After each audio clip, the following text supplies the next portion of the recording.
I'm Drew, and I work in the admission office at Holy Cross. Hi, everybody. I'm Kate Gurton. I'm the Director of Northeast Recruitment, work in the admissions office remotely in the Boston area for Dickinson College. Hi, folks. Ed Zero, Senior Associate Director of Undergrad Admissions at UMass Lowell.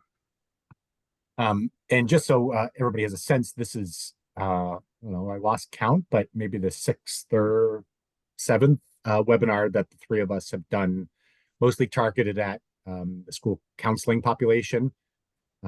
We are friends and we are informal. So we've got a few topics that we will chat about as we would think would be particular interest to IECs, but we're also happy to answer questions that you have. So feel free to feed the monster here in the Q&A function. So I'll start. Let's start with the big picture. Kate, I want to start with you. Maybe in our post-pandemic admissions world, in your role there at Dickinson, are there changes you've seen over the last 2 to 3 years that you've seen, at least maybe as you dip your toes into reading applications this year? Are there trends that you've seen over the last 2 or 3 years that you perhaps see moving forward? Sure. I think we've certainly seen a bit of a trend toward more of the early applying, the early deadlines. We don't offer early action at Dickinson, so I can't speak to that, but just students who are thinking earlier in general in their process. So whether it's applying to us early decision, which is great, or holding off on applying because they're applying other places early. Certainly there's that trend toward early, which I think all of us on the recruitment side of things are thinking about, well, what does that mean in terms of recruitment, and when do we start working with students, and does that mean an earlier process? And so certainly that's a big conversation happening in our office currently about when is the right time to start working with students, and knowing that trend toward earlier application submission is on the rise. How about at Lowell, Ed?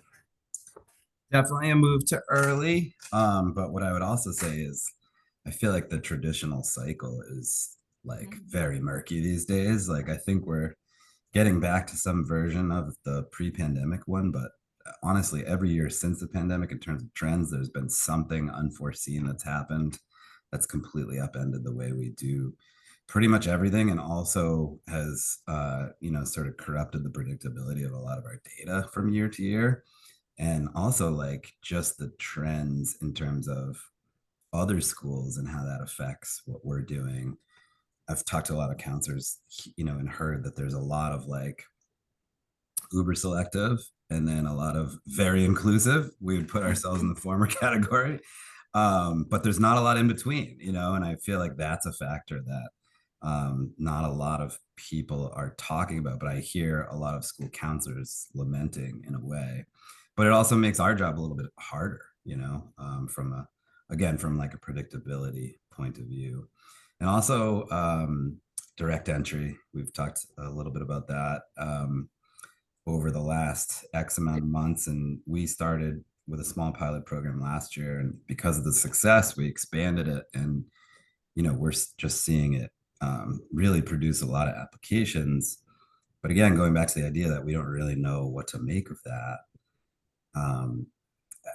We just see apps from places we've never seen from before. We have no idea what the value of that is, if that's going to yield, if it's not.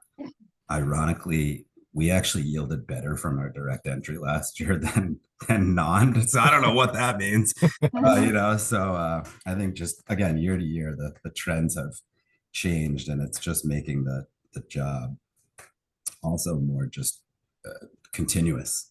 There's really not much of a break anymore, which is, not complaining, but it's just different. Yeah. I think I would agree with all of that. Certainly the early applications, we're seeing an increase at Holy Cross. The campus visit has been a weird trend over the last few years. Once we were slow to open up after the pandemic, but once we did, the numbers skyrocketed, and everybody, it was like we were throwing a party on campus just for a campus tour, and everybody was coming, and our numbers were smashing records for campus visits. And since then, the numbers of visits have literally, I think over the last 3 years, we've had fewer campus visits, but our number of applications is increasing, our yield is increasing. And So while that doesn't stop us from worrying about the decreased number of official campus visits, it's not a reason for panic because our application numbers look fine. My sense is kids are just getting information from lots of different areas, and there's not that like post-pandemic frenzy of like we can finally be out again and around other people. The other thing I will say, and this was took, in our world was a huge spike last year, and my expectation is it will continue, is the conversation around merit.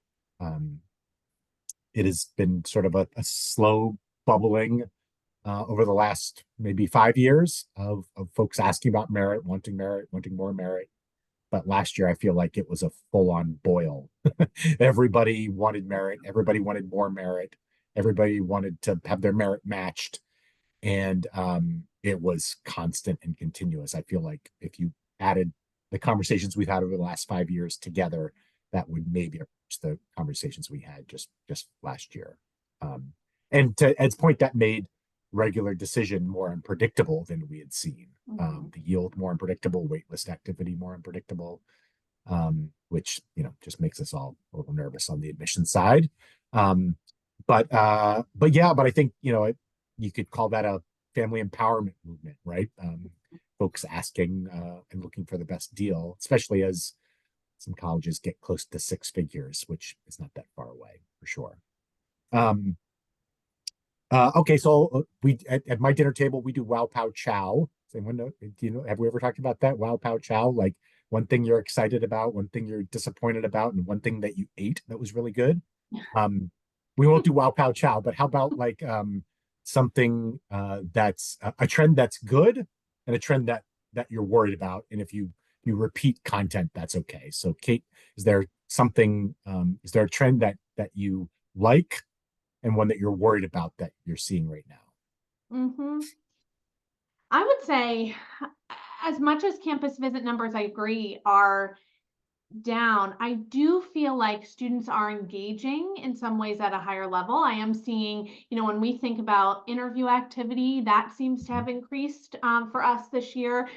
Students, we don't offer much in terms of a virtual visit anymore. We offer once a month kind of a combined information session and tour, but students are opting into those things still. And so what worries me about the campus visit, and I do worry about that too, but as we have in the Q&A here, we hear from students. I'm waiting until I see if I get in places. And sometimes just that communication alone can be helpful for all of us. But we've seen, I feel like, increased engagement, or students who are realizing it's okay to engage with us on this side of things. I am concerned a little bit about the recruitment element. And again, concerned might be too tough of a word, but I think, just as Ed said, the cycle has changed. Like all of this has just changed a little bit, and all of us kind of catching up to it and being on the same page and getting in front of students at the times that's most helpful. And what that looks like and when it is, I think, is just something we're all working through. And so concerned isn't necessarily, I would say, the word, but it's different. And certainly something that is a big conversation again on our campus. Okay, a wow and a pow when it comes to trends. I already talked a little bit about direct entry, but I actually do think it's almost flipped the script, and that may not necessarily be bad for some people looking at some places. But I do think we're taking people out of it, and that really, like, I don't know, that's bothersome to me as a person who's in the process and likes to think that I've accumulated some I guess wisdom over the years or something, and certainly really tried hard to cultivate relationships. And I worry that piece is going away. I think the flip side of that, though, is like things like direct entry, is partially a response to the Supreme Court decision and increasing access for students. And so, maybe that is like a positive and something to be excited about. I do still like we actually still have a weekly information session that's virtual, and it's well attended. Like every year we're like, oh, is it gonna end? And then it just doesn't. So like, and I still like that, we're on this. I like this. We were not doing this 5 years ago. And so this kind of access, the ability to get people together who may not necessarily be like geographically close or similar otherwise, like that's pretty awesome. So just opening up the process, uh, and making it a little bit more accessible is something that I am pretty excited about. For my own wow, so trend that I'm excited about, I will say that I'll echo what you said, Ed, just the tools at our disposal to connect with each other, to connect with counselors, to connect with families and students. Um, yeah, I mean, we do financial aid webinars every year. We do interview workshops. We do more to kind of demystify and sort of de-escalate the process. Um, that I think, like you, like there were times where we were like, are we going to keep doing this year? Well, it didn't cost us any money and people still come. So yes, of course, like let's just keep doing that. And I think I'm about to the point where we'll just stop asking that question. Are we going to keep doing that? And it's just part of what we do every day now, or not every day, but every year. We even, sorry, Drew, we even talked about, I saw somehow I got an email from a virtual admissions counselor at UC. I think it was Merced. And I was like, that is an amazing idea. And we should probably do that. Yeah. Well, And it's just from a customer service point of view. yeah. I mean, Yeah. honestly. I think the thing that worries me, but also sort of excites me at the same time is right. There's more tools for folks to use, and I'm gonna talk around AI, but there are more tools at folks' disposal now to make connecting more efficient. That being said, so gosh, authenticity in applications, it's not new for us to be worried about that. That's as old as time itself. I mean, we've always worried about outside influences and essays and things like that and coaching and interviews. So AI has not introduced that. I will say though, to that end, like what excites me is that authenticity really pops now. It really sticks out when it's easy to tell when a kid has written an essay themselves and it glows even brighter now, I think. And when we have a conversation, to Kate's point, when we have a conversation with the student, we have that, like, whether it's an interview or just a conversation at a school or on campus, they become even more meaningful. So I think that sort of connection, that authentic connections is even brighter. So I'll try to keep my POW a wow as well. How and when do either of you ever hear from IECs? And if so, is that a good thing or a bad thing? Or any advice to IECs as the role that they play in helping families learn about your schools and helping students apply to your schools? We'll start with Ed. We'll flip the script a little bit. Sure. I mean, we've done the IECA conference before. We just want, we're a public school, so our job is to service the public, right? And IECs are certainly part of that. So that's how I would say it is, more access, the better for us. What I would prefer to see from IECs is more of like a supplemental relationship to the school counselor, and a cooperative one. What I have seen at times is actually the opposite, and that's a little bit troublesome sometimes. And it also puts the student in a strange position, I think, and then it can put us in a strange position of not really knowing where the line is in terms of who to talk to. But in general, I'd say the more the merrier. That's kind of where we're at. We're actually looking to host visits from groups of IECs. We have one scheduled for March. So honestly, the more contact we have, the better. But we're obviously in a different spot than some of our non-public counterparts, All right, let's hear from a non-public counterpart.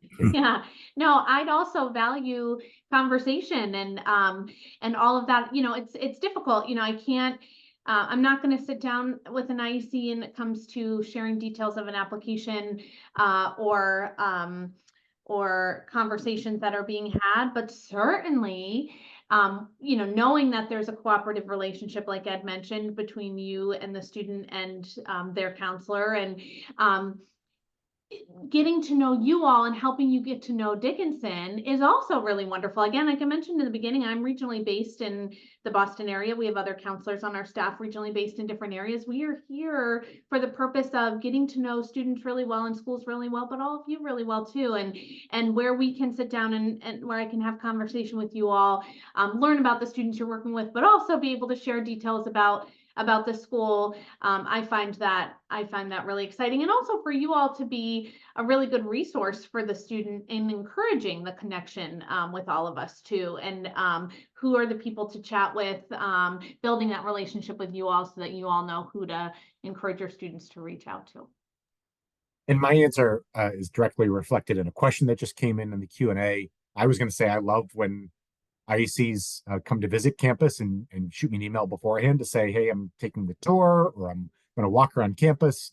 Love to connect with somebody afterwards. I love that 10-minute conversation in the waiting room, to ask about what you liked about the tour, to like answer any questions that you have. So I would say at Holy Cross, certainly, and Kate gave the thumbs up for it at Dickinson. Like if you have any plans to be near or to visit campus and you want to connect, certainly let us know.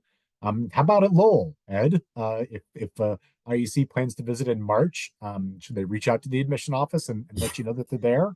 Yeah, I see Kate Ryan's question. Thank you for that. I was actually looking to see who the person was. There is like one person who's organizing it.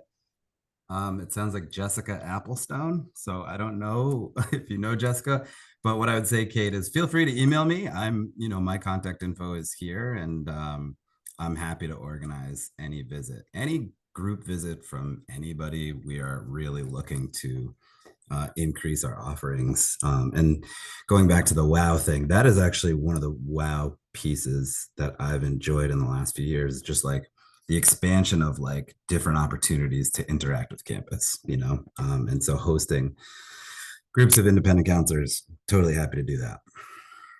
I'll also say there's value from our side too. I know in conversations I've had with IECs, whether at conferences or conventions or just on our campus, is a chance to hear from them about what they're hearing from their families, worries, um, trends that they're hearing, because we're always thinking about our programming, whether it's in person or virtual. And when I hear from counselors, whether school-based or independent, that families are looking for X, Y, or Z, and that's certainly something we try to account for as we think about planning our campus visits or planning virtual programming and things like that. So we have a lot to learn from those interactions as well. I'll answer quickly a question here. Trends that we've noticed with international students and applications. I work with our international population at Holy Cross, and I can say certainly have seen a lot of questions and worries, especially in light of the most recent election, the presidential election. And it'll be interesting to see how that plays out over the next series of months. Certainly something we experienced similar feelings in 2016 as well.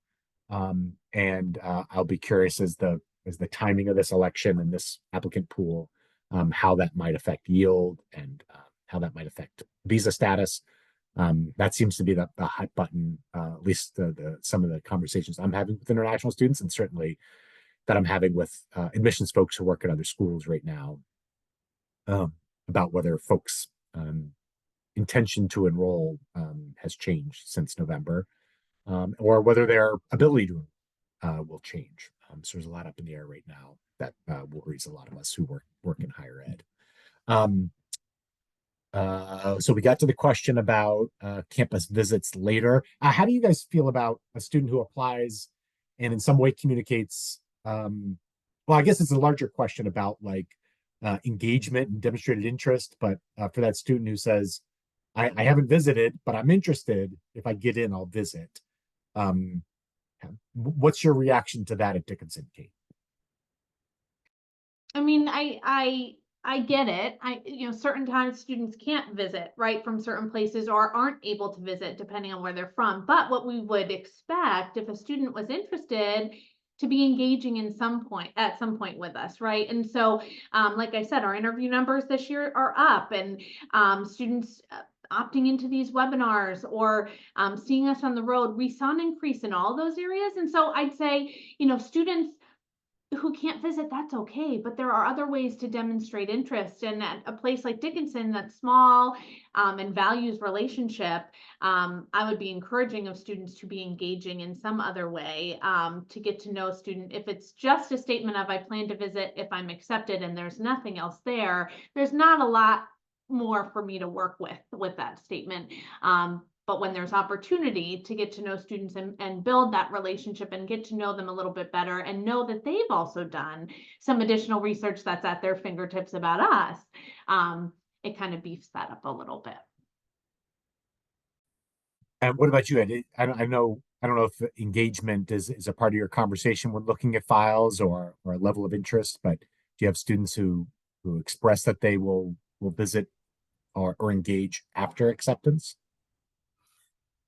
It's not like a formal part of our process. We certainly measure it because we have a CRM that is able to measure it. But it's not like a deciding factor or anything like that. For us, it's like the more students can get to know us, that's kind of what we're looking for. And also going back to the idea of wondering if an application is going to basically is essentially going to yield or not, like that is an indicator. It can be anyway. And so that's kind of how we're looking at it. But also like when we're reading, we have a supplemental essay that asks specifically about UMass Lowell, and you can kind of tell if someone actually has done their homework versus if it's like, just a sort of generic supplemental that they put on every school. So, we're going back to the idea of looking for authenticity. That's what we're looking for, that we're looking for real interest. So that if a student is close, it's just one area where we can say, well, this person really seems like they've done their homework and they really are genuinely interested. So, we can give them a shot. And I'll say, it's different than the pre-pandemic world too, with the variety of virtual opportunities that students have now, there's a way to engage and show interest without ever putting on shoes. I say that all the time. And we were just looking through some early decision applications yesterday. And we have some kids who, if you just took a quick glimpse at, you'd say, oh, this kid has showed strong engagement. And yet they actually have not been to campus. And we get it. We understand. And for us, engagement is engagement. And whether it's in person or virtual, I think we offer virtual engagement because it's meaningful and it matters. So I think I agree with both of you. There's a way for students to learn about our school and to let us know that they've learned about the school without always having the ability to visit campus, especially a variety of factors have prohibited that. There's a question here, which I'm happy to answer because I was just talking about this yesterday with our staff. The question was about glimpse submissions. We at Holy Cross we do accept glimpse submissions. These, like, for those of you who don't know, it's a quick little video submission offered by the company Initial View, who for a long time has done international interviews. Glimpses are not interviews, but they're the students allowed to record themselves through the Glimpse platform and then submit it to colleges. I love Glimpse videos. I think they're super fun. Last year was our first year accepting them. I'm surprised at how few students are taking advantage of them. And I will say there's a little bit of a conflict in our office because we offer and value interviews and we'd like students to do that. So we're hesitant to promote glimpses because we'd rather talk to you rather than just you talk at your computer screen and record it and send it to us. So there's a little bit of conflict there, but I like them. I think they're great. Either of you guys see any glimpse recordings in your process? It's cool. So if you're an IEC out there, you can go to the Glimpse website and search for colleges that will accept them. I will say this is only year 2 of Glimpse, and the list is only going to get longer. It is Initial View is a great company, and they're I sort of appreciate the values that they get behind. So I think it's a kind of a good product. But again, I think it's in line with a greater variety of ways in which colleges and students can connect.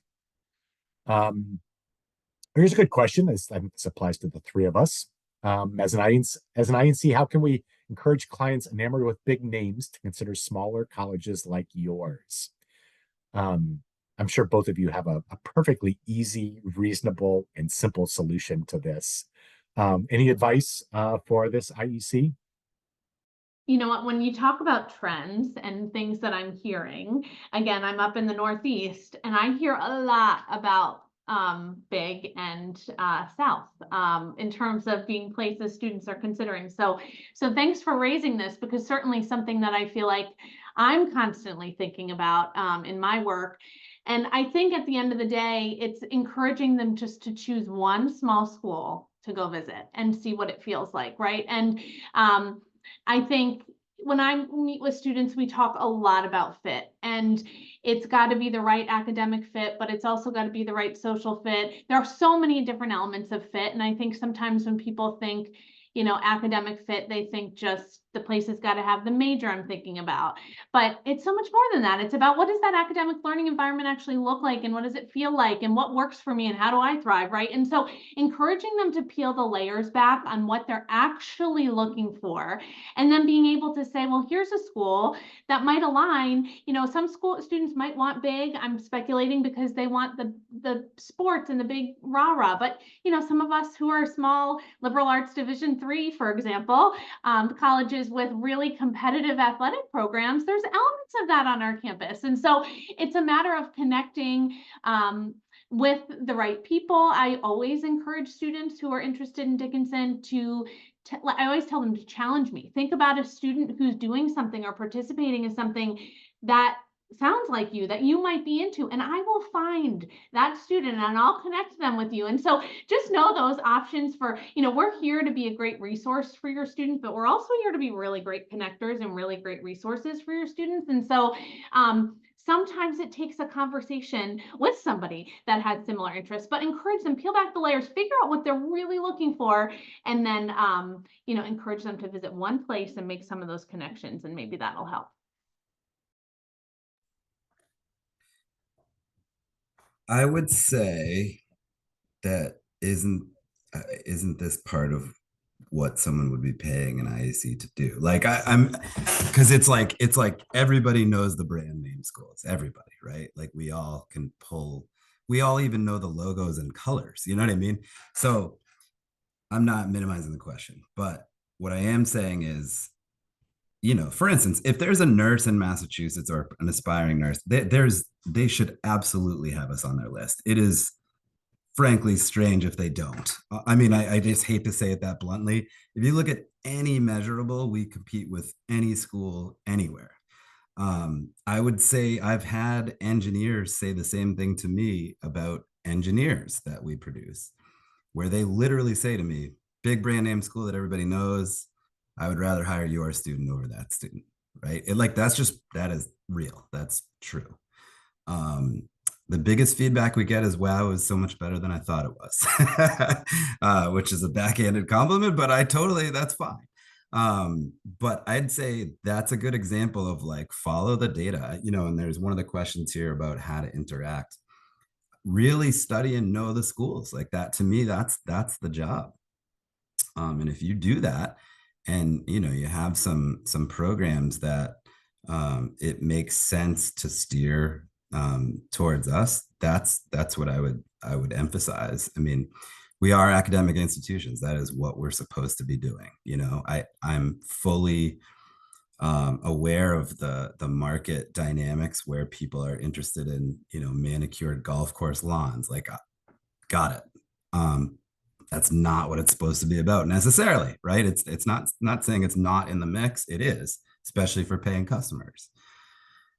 But at the end of the day, it's a substantive thing where you're getting an academic degree that should have really good experiences and outcomes, and if you look at a school and can look at that published data and say, this school has really solid degrees and outcomes, you should be considering that school. Then that's all you can do, you know, in my view. And some people will hear it and some people won't, you know, and I just think that's the reality of what we're all doing here. So that, but you know, to answer the question, I mean, this is a question we get in our own university all the time. You know, like why don't we get more of X, Y, or Z? And so I really do appreciate the question. It's not an exact science, you know, and that's part of the challenge of it.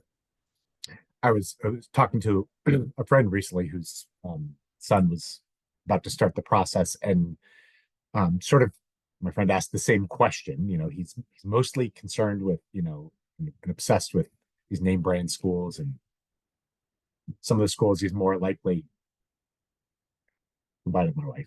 Um, More concerned with that he sees on Saturday afternoon on CBS and on ESPN.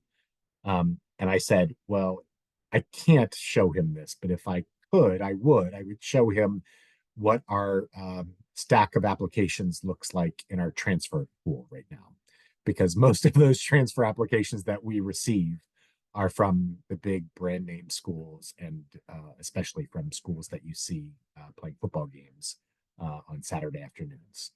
And I totally understand that there is a image portrayed on CBS and Fox and NBC and ESPN on Saturday afternoons, and in the sort of the larger internet media amongst those big schools and more brand name schools. But I'm prone to say to my wife sometimes, you know, like marriage isn't always vacations. It's a lot of Tuesday nights, and college is a lot of Tuesday nights. There's only a few Saturday afternoons, but most of college is Tuesday night. And I think that's you know, again, this certainly can fall on deaf ears to 16 and 17-year-olds. But I think to Kate's point, as long as you can hopefully get them to consider small schools as well, less brand name schools, not to dismiss the big name schools, but to consider small name schools. I think especially the engagement that they will have in the search process, whether virtual or in person at some of those schools, and the attention that they receive, I think they get a better sense of that the culture may be a better match for them. Can I just add to that, Drew? Like, I think too, this is where like not every kid is going to be happy at forget the big brand name schools, but even the small brand name schools, like there's some where the culture of that school is not going to be a great fit. And that's where it really does depend on like insight, you know, expertise, experience, to sort of understand what a school's culture may be and how a student might fit into there. Like that to me is like one of the biggest things that, you know, as a I have two kids. That's what I'm going to be looking for from my school counselor in terms of helping my son or daughter in the search process. Is like, you know, like Kate said, fit is a to me is like a really important aspect of the whole thing. And not every kid is going to be happy at, you know, the most competitive institution or the one where, you know, everybody's driving Range Rovers. You know what I mean? Like there's certain aspects of certain schools that look great on paper that your student or son or daughter may not actually be a great fit for. Yeah, and maybe this could help all of you who've joined us today too. But I we're talking about this in terms of small schools, big schools, but like again, liberal arts colleges, they look so similar school to school. Like we all look so very similar, and that's what makes us great with small liberal arts colleges, but really hard to determine if a place is a good match without asking the question, what makes your school distinctive? And sometimes students will say to me, but doesn't it look like I haven't done my homework if I'm asking you that? And it shows me that a student has, because they're realizing how similar places can be. And to Ed's point, you got to understand what that day-to-day looks like. What are the values of the place? What does the place care about? And do those things align? Because that's going to provide an element of happiness for students too.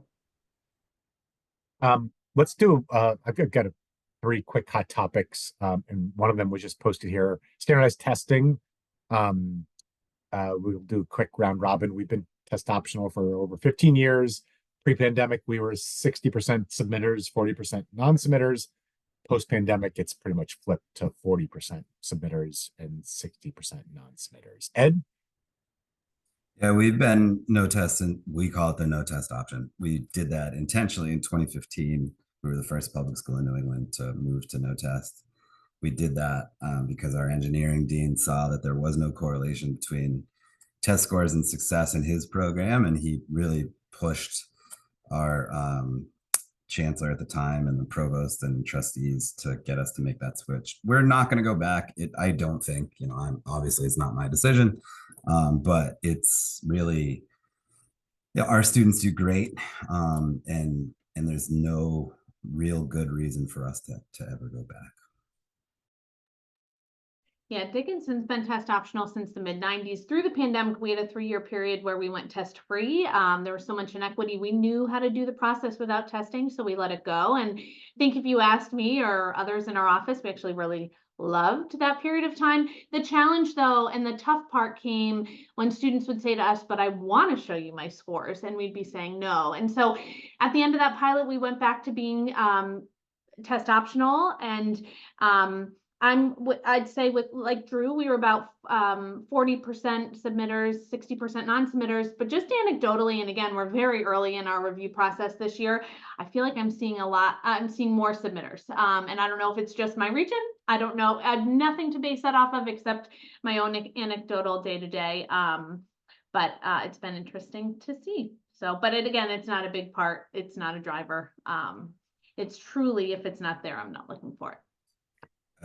Speaking with some counselors, I've heard that it is more students are choosing to take the standardized test. I have to think that's a result of a number of schools going back to requiring tests. So This can be part of the quick round robin question. How important is rigor? At Holy Cross, it's pretty important in our review process. Obviously, like we try to give a public answer that balances rigor with performance and also keeping in mind mental health. But in our selective process, rigor is certainly a part of the conversation. What do I think of AP Pre-Calc? I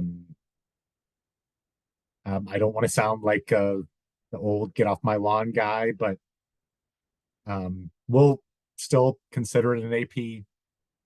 This old guy might roll his eyes every now and then.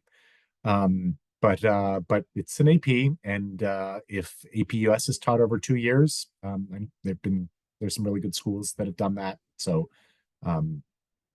we consider it one AP course, even if it's taught over a couple years. How important is rigor in the process at Lowell? I mean, what we're looking for is ability to succeed in college, right? So we're pretty inclusive. I mean, we admit a lot of students. So what we're looking for is to set students up for success. Part of the ways we do that is looking at rigor. And there are specific programs like computer science, for instance, where we need students to be calc ready. Not everybody knows that, but that is the case. Same with something like most of our STEM degrees. And then, in something like nursing, which is our real, truly competitive degree, it's roughly 50% accept rate over the years, which is very low for us. That's where we're looking at things like how do they do in science? Are they prepared for anatomy and physiology, for instance? So that's the way we would be looking at rigor. We really depend on our counselors to know their schools as well as they can. And so, the challenge is when we don't know a school well, we are going to be looking at the profile and things like that to figure out rigor. That can be hard. But luckily for us, the vast majority of our applicants are from places that we know. So that's good. Yeah. And I would say, again, we're evaluating students in context of the school they come from, right? And so if a school only offers APs and the student takes both of those APs, that's pretty great rigor in context of where they're coming from, right? We can't penalize a student for not taking more if it's not offered. I will say rigor is pretty important to us too, but we want to see students challenging themselves in ways that make sense for them. And so not everybody is a superstar in every area. And like Drew said, there's got to be a balance there because we also want to see engaged community members, students who are going to contribute and be happy on our campuses too, right? And so certainly I'd say if a student has done really well in English and their high school offers opportunities to challenge themselves in English and they don't ever take advantage of the challenge, that would be something that I might look a little further on and raise an eyebrow a bit to, why haven't they challenged themselves when they're strong? If a student's not as strong in a subject area, it's understandable why they might not choose to challenge themselves in that area. Somebody said in our committee this morning, you can't spell AP Calc without a C, which, as someone who took a swing at AP Calc himself and ended up majoring in history in college, I can attest that you can become moderately successful in life, even if you did not find success in AP Calc. How do you evaluate rigor for international applicants who aren't able to take APs or IB? I would answer that by saying, to echoing a little bit of what Kate said, and that's understanding the context of the school. So we're going to understand rigor as it relates to what's been available to them at their school and what they've done with that. Certainly, we see schools both domestically and internationally that don't offer different course levels. So we don't punish or reward students for what they've taken or what they haven't taken unless it's been offered to them. So it's all about creating context. And I think that's the hardest thing for high school students to understand, that we know about their high school or that we can learn about their high school. It feels a little creepy to them, I think, but it's just about the most important thing we do, which is to establish context first before we evaluate. And frankly, it's not as hard as people would think. We have our own institutional data that we compiled. We have the information in the file, often a school profile. And even when both of those things are absent, we've got the internet and the phone and email to figure things out. And it's just the kind of the most important thing we do, but it's also, I think, the most difficult piece for students and parents to understand that we'll know about their high school. All right, one last round robin question, and that's essays. Any general essay advice for IECs who might be working with students either now or, over the next 6 to 9 months on essays, about how essays are used in the review process, general tips, anything you can say to them about essays? Kate, let's go first with you. Okay, all right. So I'll give my tip that I typically give in any workshop or any conversation I have with students or counselors. This is a place where we get to know students. And I always encourage when a student starts to brainstorm and draft and they're going to have lots of drafts, right? There should be a question. They should be asking themselves, what do I want the reader to know about me when they finish reading my essay, right? There should be an answer to that question. And as long as they follow that through, that then ensures when we read the essay, we've learned something about the student. So I always will encourage students, when you finish drafting it, give it to someone to read and ask that person, what did you learn about me? And if that answer is what you intended it to be, then that would ensure that we are also learning something about the student too. So above all else, we should be walking away from that piece learning something about the student. And if they can start the process with that in mind and see it through, that should be helpful. It's still the only actual chance to have a student voice in the whole process. Like that really is how I would look at it. One thing that I'm frequently saying at essay workshops that I participate in is, don't let too many people edit things. I feel like when that happens, it starts to not sound like the student, and whatever that is, it definitely comes through when the student has made it theirs. You can 100% tell. And I don't have an explanation for how that is, but it's kind of like the difference between AI and non-AI. Like sometimes you're reading an AI essay and you're like, there's just something off about this. I can't put my finger on it. Same thing when something's overly edited. It's just, you can tell it's not really the student. So just keep the students in it. I mean, it's that simple, and make sure that they feel good about it. Obviously, a lot of times mom and dad and other people are going to look at it, but just make sure again that it is really the authentic student voice. That authenticity really does shine through.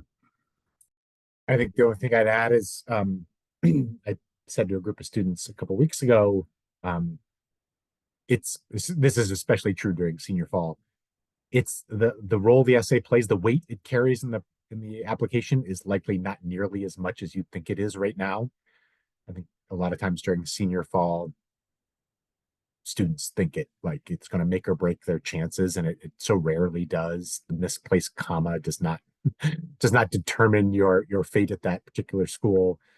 Um, so the misunderstanding is it usually doesn't play as big of a role as they think it does. Number two, we probably spend a little less time reading it than they think we do, but that's not because we don't care. It's because we're just good at reading essays and we read them fast. And then the third thing is we like it so much more than they understand. It's not the most important part of the file. Usually that's the kind of the academic piece of the transcript. But it tends to be the best part to read, the favorite part, the part that I was telling my wife and kids about one particular essay at the breakfast table this morning. And because it wasn't like the best essay, it just was like fresh. And to Ed's point, the authenticity sort of stuck out. And there's a lot of worries about AI's role in essays. And I've worked with AI a lot, and I've played around with it, and I've seen done plenty of webinars and workshops, and I still have not seen AI describe as was in this essay, a grandson and grandmother relationship the way a human can. And to that piece, I think I'm not really worried about AI in that sense. I want to say thanks to all of our participants and all of our viewers today. Thanks for your attention and your participation with the questions. It was great connecting.